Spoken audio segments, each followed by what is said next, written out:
Hello friend, this is Vikas Pandey and welcome to easytouchforyou.com। आज के इस ट्यूटोरियल में हम पढ़ेंगे फ्रेंड फंक्शन के बारे में। जैसा कि हम पहले ही पढ़ चुके हैं कि क्लास के अंदर जो डेटा है या जो फंक्शन है उसको क्लास के अंदर के मेंबर द्वारा ही एक्सेस किया जा सकता है, मतलब आउटसाइड से एक्सेस नहीं किया जा सकता। मान लीजिए क्लास के अंदर कोई प्राइवेट डेटा है तो उसके जो मेंबर फंक्शन है वही से एक्सेस कर सकते हैं। लेकिन मान लीजिए कि हमारे प्रोग्राम में एक एग्जांपल देता हूँ, कोई ऐसी सिचुएशन हो कि हमारे पास दो क्लासेस हो, क्लास BCA और एक मान लीजिए क्लास है क्लास DCA। यहाँ पर इनके स्टूडेंट से रिलेटेड रिकॉर्ड जैसे कि रोल नंबर, उनके नाम और ये सब रिकॉर्ड मान लीजिए यहाँ पर रखे हुए हैं। तो हम किसी ऐसे फंक्शन का यूज़ करना चाहते हैं जो कि दोनों ही क्लासेस के डेटा को यूज़ कर सके। तो इसके लिए C++ ने फ्रेंड फंक्शन को इंट्रोड्यूस कराया है, जिसके द्वारा हम दोनों ही क्लासेस के डेटा को यूज़ कर सकते हैं।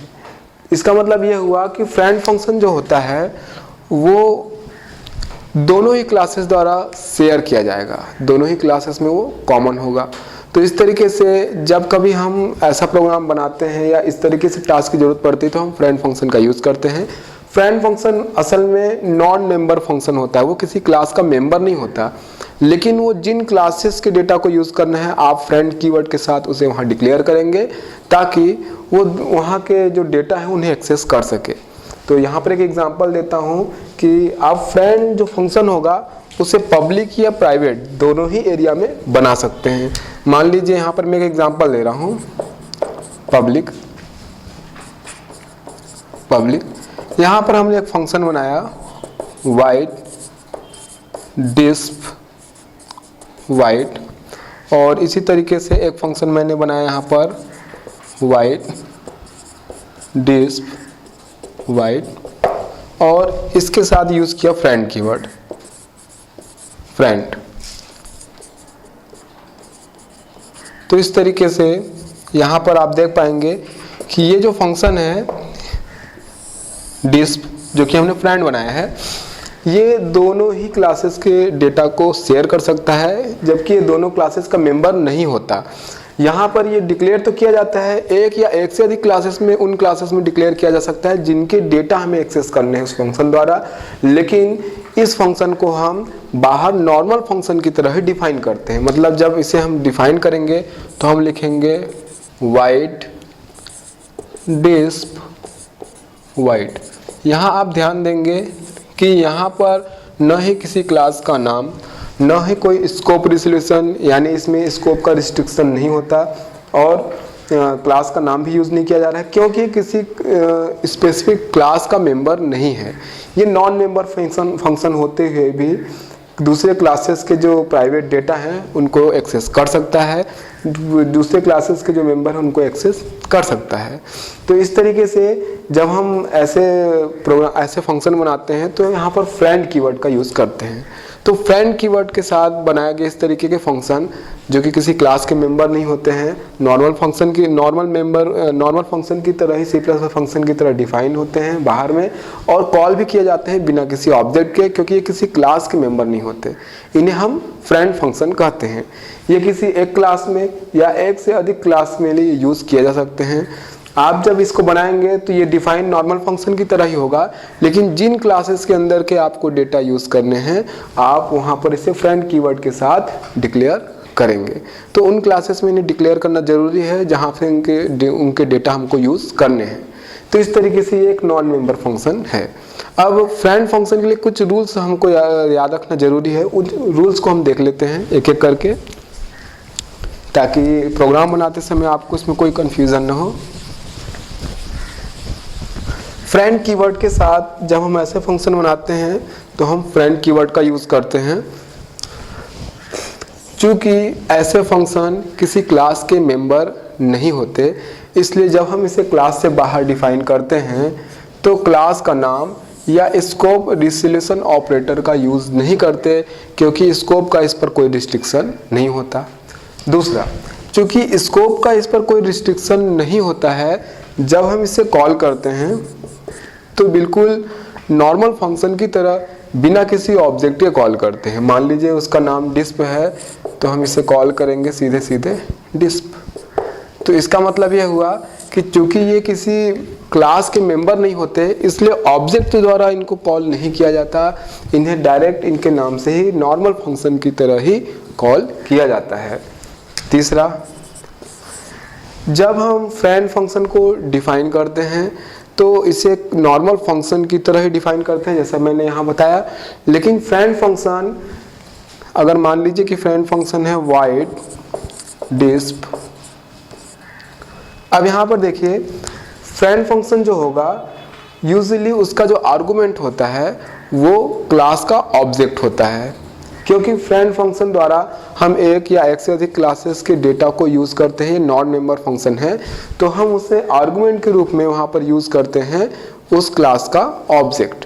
तो यहाँ पर यूजुअली जो ऑब्जेक्ट होता है वो, मान लीजिए हमने BCA बनाया था तो BCA B या फिर DCA D, तो यूजुअली वो क्लास का ऑब्जेक्ट होता है। जब हम फ्रेंड फंक्शन के अंदर उन क्लासेस के डेटा को यूज़ करते हैं तो हम, चूंकि ये मेंबर नहीं होता किसी क्लास का, हम उसके डेटा को डायरेक्ट यूज़ नहीं कर सकते बल्कि उसके ऑब्जेक्ट द्वारा यूज़ करते हैं। जैसे B.roll या फिर D.roll, तो इस तरीके से हम उसको यूज़ करते हैं। तो यहाँ पर हमने फ्रेंड फंक्शन से कुछ रूल्स देखे जो कि फ्रेंड फंक्शन बनाते समय हमें ध्यान देने चाहिए कि बाहर वो नॉर्मल फंक्शन की तरह डिफाइन होता है, नॉर्मल फंक्शन की तरह वो कॉल होता है। जब हम उस फंक्शन को बनाते हैं तो एक या एक से अधिक क्लास में हम फंक्शन को एज अ फ्रेंड डिक्लेयर कर सकते हैं, और यूजुअली उसका जो आर्गूमेंट होता है उन क्लासेस के ऑब्जेक्ट होते हैं, क्योंकि हम उसके जो डेटा है वो डायरेक्ट यूज़ नहीं करके उनके ऑब्जेक्ट के थ्रू ही एक्सेस कर सकते हैं। तो ये फ्रेंड फंक्शन के कुछ नियम हुए। अब हम एक छोटा सा प्रोग्राम बनाते हैं जिसमें हम फ्रेंड फंक्शन का यूज़ करेंगे।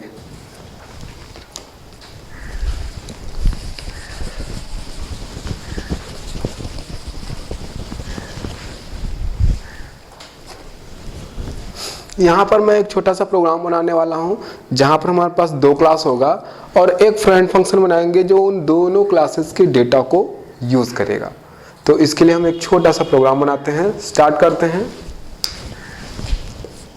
हैज़ इंक्लूड iostream .h, इसी तरीके से हैज़ इंक्लूड conio.h। अब हम यहाँ पर एक क्लास डिफाइन करते हैं। अब चूंकि हमको यहाँ पे दो क्लास यूज करना है तो मैं एक फॉरवर्ड डिक्लेरेशन कर रहा हूँ क्लास A, और दूसरा बना रहा हूँ, डिफाइन कर रहा हूँ क्लास B।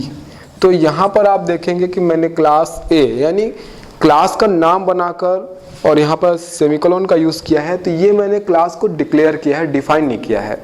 डिक्लेरेशन और डेफिनेशन में अंतर ये है कि जब हम क्लास को इस तरीके से बनाते हैं और उसके अंदर सारे मेंबर जो होते हैं वो हम डिक्लेयर करते हैं तो इसको क्लास की डेफिनेशन बोलते हैं, जबकि हम केवल क्लास का नाम दे के इस तरीके से क्लोज करते हैं जिसको बोलते हैं क्लास का डिक्लेरेशन। तो चूंकि हमें क्लास A और B, हम दो क्लास बनाने वाले हैं, जब हम क्लास B बनाएंगे तो वहाँ पर फ्रेंड फंक्शन यूज़ करेंगे जहाँ पर एज अ आर्गूमेंट हम दोनों ही क्लास के ऑब्जेक्ट पास करेंगे। तो ऐसे में हमारे पास पहले से डिक्लेयर होना जरूरी है वो क्लास। इस तरीके के डिक्लेरेशन को फॉरवर्ड डिक्लेरेशन कहते हैं। आगे बढ़ते हैं। क्लास B, यहाँ पर मैं एक डेटा बना लेता हूँ इंट B। अब पब्लिक में फंक्शन बना लेते हैं पब्लिक। यहाँ पर एक फंक्शन बनाता हूँ जो कि B की वैल्यू हम जिसमें एंटर कराएंगे, तो उसके लिए मैं फंक्शन बना लेता हूँ वाइड गेट वैल इन x। यहीं पर मैं डिफाइन कर लेता हूँ फंक्शन को अंदर ही गेट वैल, और जो x की वैल्यू होगी वो b इज इक्वल x। ये तो यहाँ पर ये जो फंक्शन है get val, void get val, यहाँ पर हमने यूज़र से एक वैल्यू लेना है और b पर उसको हम ट्रांसफ़र कर देंगे। अब इस वैल्यू को वापस से स्क्रीन पर प्रिंट कराने के लिए हम एक फंक्शन बना लेते हैं पुटवेल वाइड पुटवेल वाइड। इसका काम होगा वैल्यू को प्रिंट कराना, तो इसको प्रिंट करा लेते हैं। सी आउट वैल्यू ऑफ बी और यहाँ पर ये क्लोज। इस तरीके से अभी हमने यहाँ पर क्लास बी के अंदर एक डेटा बी बनाया और यहाँ पर हमने फंक्शन दो बनाए हैं। आप देख पाएंगे गेट वेल और पुट वेल। गेट वेल का काम है यूजर से एक वैल्यू ले रहा है बी के लिए और पुट वेल उस वैल्यू को वापस से प्रिंट कर रहा है। अब हमको एक फ्रेंड फंक्शन बनाना है इसके अंदर, तो मैं प्रोग्राम कंटिन्यू कर रहा हूँ।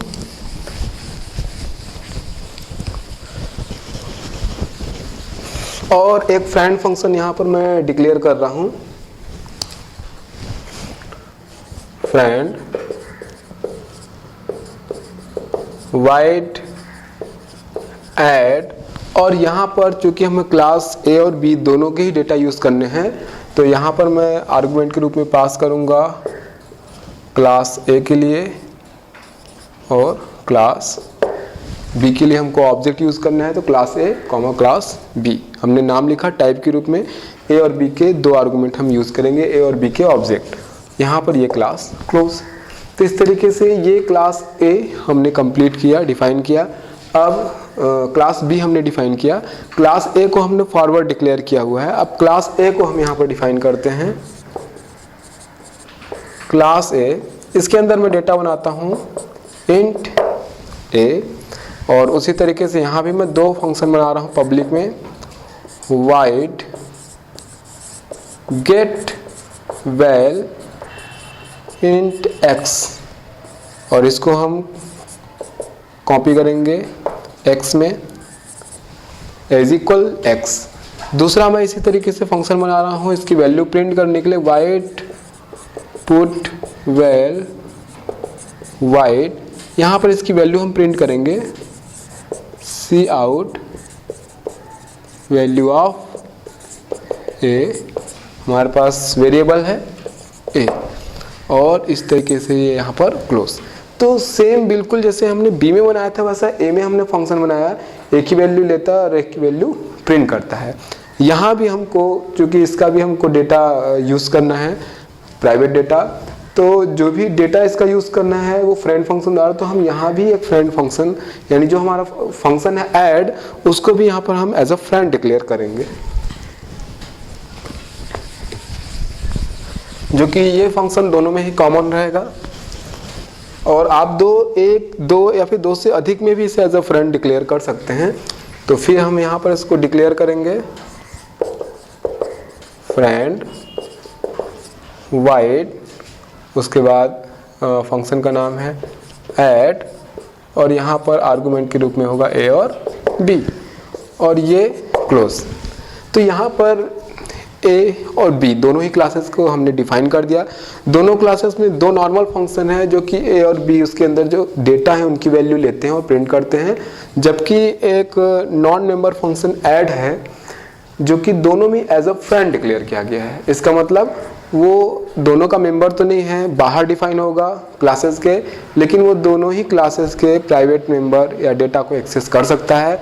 तो अब हम इसको डिफाइन करेंगे बाहर में, तो बिल्कुल नॉर्मल फंक्शन की तरह ही हम इसे डिफाइन करेंगे, वाइड ऐड ए, ऑब्जेक्ट बना लेते हैं ob1 कॉमा बी, ऑब्जेक्ट बना लेते हैं ob2।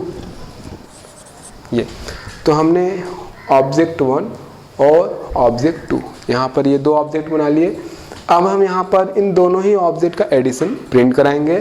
तो उसके लिए या तो हम एक्स्ट्रा वेरिएबल भी बना सकते हैं यहाँ पर, या सीधे सीधे उसकी वैल्यू प्रिंट करा सकते हैं दोनों का addition, cout addition of A and B. अब यहाँ पर हम addition of A and B यहाँ पर हम प्रिंट करा सकते हैं। तो यहाँ पर लिखेंगे हम, ऑब्जेक्ट हमने ob1 बनाया हुआ है, ob1 जो कि एक ऑब्जेक्ट हमने बनाया है, और a में हमने डेटा रखा हुआ है a, तो ob1 dot a plus object 2 के लिए बना है ob2, तो ob2 डॉट, और यहाँ पे डेटा रखा हुआ है b, और ये क्लोज। तो इस तरीके से ये देखिए नॉर्मल फंक्शन की तरह ही डिफाइन हुआ है, सी प्लस प्लस फंक्शन की तरह। ये किसी का मेंबर नहीं है, हमने इसे क्लासेस के बाहर डिफाइन किया है। यहाँ न किसी क्लास का नाम और न ही स्कोप रिजोल्यूशन यूज किया गया है, क्योंकि स्कोप का रिस्ट्रिक्शन इस पर नहीं है। अब आप इस फंक्शन को जितने भी क्लास के मेंबर डेटा यूज करना चाहते हैं वहाँ पर एज ए फ्रेंड डिक्लेयर कर सकते हैं, जैसा कि मैंने इसे ए और बी में किया है। इस कारण से यहाँ पर ये ए का डेटा डॉट ए और बी का डेटा डॉट बी दोनों ही एक्सेस कर रहा है, लेकिन उनके ऑब्जेक्ट द्वारा, क्योंकि उनका मेंबर नहीं है। उनके प्राइवेट डेटा तो एक्सेस करने का इसको अधिकार है, कर सकता है, लेकिन उनके ऑब्जेक्ट द्वारा। इसलिए यूजुअली इसमें जो आर्गुमेंट पास होते हैं वो ऑब्जेक्ट होते हैं। तो इस तरीके से ये पूरा प्रोग्राम फंक्शन डिफाइन हो गया है। अब इसे यूज करते हैं हम मेन प्रोग्राम में।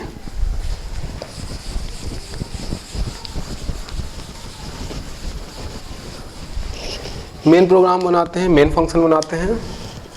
प्रोग्राम कंटिन्यू है, इंट मेन।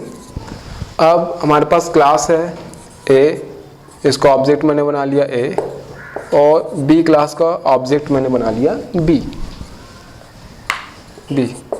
अब इनके फंक्शन हम कॉल कर लेते हैं। ए डॉट गेट वैल, एक आर्गुमेंट में पास करता हूँ 100, क्योंकि यहाँ पर आर्गुमेंट लिया गया है। ये ऑब्जेक्ट होगा इसका a, small letter a dot get well. इसी तरीके से small letter b dot get well, हमने एक वैल्यू दे दी 200। अब आप इनकी वैल्यूज पुट वेल के द्वारा प्रिंट करा सकते हैं। ए डॉट पुट वेल, और इसी तरीके से बी डॉट पुट वेल। अब हम दोनों ही क्लासेस के डेटा को ऐड करने के लिए हमने फंक्शन बनाया था ऐड, तो उसे हम नॉर्मल फंक्शन की तरह कॉल करेंगे ऐड, और ऑब्जेक्ट के रूप में पास करेंगे ए कॉमा बी। तो object as a function argument ये पास होगा, वहाँ पर ऐड में इन दोनों के ही जो डेटा ए और बी है उसको ऐड किया गया है। तो यहाँ पर उसका आंसर दोनों के ए डेटा के एडिशन के रूप में प्रिंट होगा। लास्ट में गेट सी एच और रिटर्न स्टेटमेंट रिटर्न 0, और यहाँ पर ये मेन फंक्शन क्लोज। तो यहाँ पर आप ध्यान देंगे कि यहाँ जो मैंने फंक्शन को कॉल किया है, यहाँ पर मैंने ऑब्जेक्ट का यूज़ नहीं किया है, क्योंकि आपको पहले भी बताया गया था कि जो फ्रेंड फंक्शन है वो नॉन मेंबर फंक्शन है, किसी क्लास का मेंबर नहीं है। तो डिफाइन करते समय भी उसको स्कोप रिजोल्यूशन ऑपरेटर का यूज़ नहीं होता, और जब हम उसे कॉल करते हैं तो बिल्कुल नॉर्मल फंक्शन की तरह बिना किसी ऑब्जेक्ट के कॉल करते हैं। तो यहाँ पे हमने ऐड को कॉल किया है नॉर्मल फंक्शन की तरह, जिसने दोनों ही क्लास के डेटा को, प्राइवेट डेटा ए और बी को एक्सेस किया है, और उनका एडिशन यहाँ पर प्रिंट कराया गया है। तो इस तरीके से आप फ्रेंड फंक्शन एक नॉन मेंबर फंक्शन है, आप कितनी भी क्लासेस में उससे एज अ फ्रेंड कीवर्ड के साथ डिक्लेयर कर सकते हैं, और उन क्लासेस के प्राइवेट जो डेटा हैं उनको एक्सेस कर सकते हैं।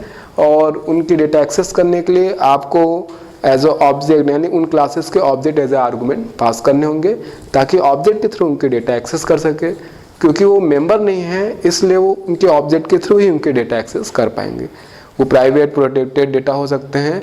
और ये जो फ्रेंड फंक्शन है, आप क्लास में पब्लिक या प्राइवेट एरिया किसी भी जगह बनाइए, इससे इसकी मीनिंग पे कोई फ़र्क नहीं पड़ता, बिल्कुल वैसा ही वर्क करता है। तो इस तरीके से आज हमने देखा कि फ्रेंड फंक्शन का यूज़ हम प्रोग्राम में किस तरीके से कर सकते हैं। आज के प्रोग्राम में इतना ही। आगे हम और भी टॉपिक देखेंगे सी प्लस प्लस से रिलेटेड। तब तक के लिए आप हमारी वेबसाइट easytutsforyou.com पे लॉगिन कर सकते हैं। तब तक के लिए बाय।